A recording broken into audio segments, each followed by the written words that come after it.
Let's address some of these newly created problems with this new legislation as it relates to funding portals.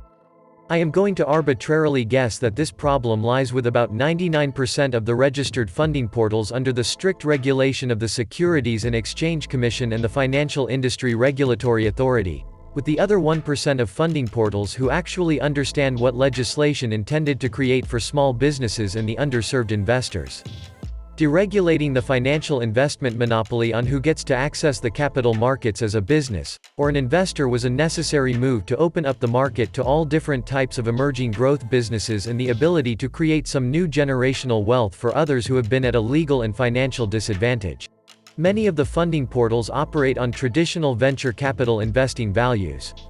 Under the venture capitalist blueprint, they typically invest a total of $20 to $30 billion a year, with about only 1 to 4% of the new companies ever receiving venture capital funding.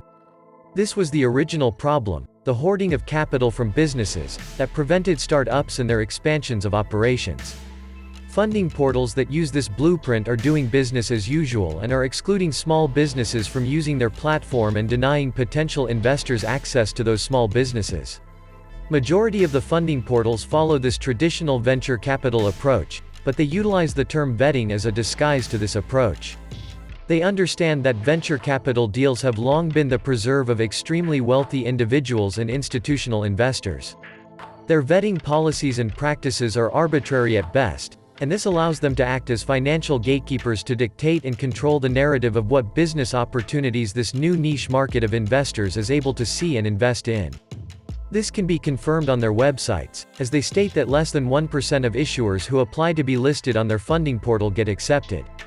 Legislation was created for the businesses and this new market of investors to come together on these funding platforms and not to be filtered out by the owners of these funding portals because they do not think the business opportunity is not a viable candidate.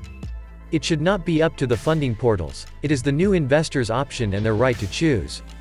Additional vetting by these funding portals is arbitrary and unnecessary red tape that is outside the normal requirements of the Securities and Exchange Commission, and it does not additionally mitigate any financial risk to any potential investor in any way.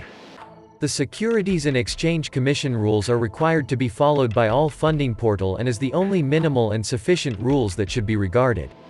These practices go unchecked and the investors are unknowingly being misinformed and misdirected to invest in a limited pool of investments opportunities that are the personal choices of these regulated funding portals.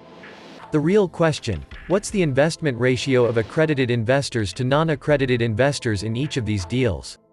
That will give you an idea of the investment methodology that the funding portal is using. Legislation created the Crowdfund Act.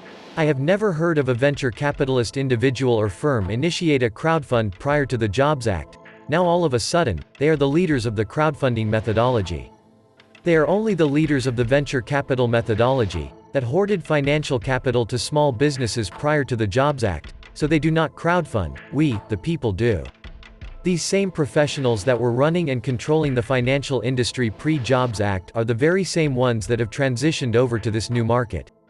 They are using the venture capital methodology under the disguise of the crowdfunding platform, all while excluding the very small businesses and investors that the Jobs Act was created to help access these businesses and the capital markets. Where there is a problem, there is an opportunity.